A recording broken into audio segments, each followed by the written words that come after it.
پاکستان علماء کونسل کے چیئرمین علامہ طاہر اشرفی نے کہا ہے کہ ایران پر حملہ گریٹر اسرائیل کی طرف پہلا قدم ہے۔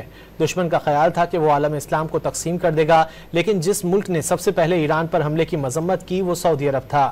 اس سے 1 ماہ پہلے ہندوستان اور اسرائیل نے پاکستان پر حملہ کیا تھا، لیکن قوم بنیانوں مرصوص بنی اور اللہ نے مارکہ حق میں پاکستان کو سرخرو کیا۔ دشمن یہ سمجھتا تھا کہ جب وہ ایران پہ حملہ کرے گا تو عالم اسلام 2 حصوں میں تقسیم ہو جائے گا۔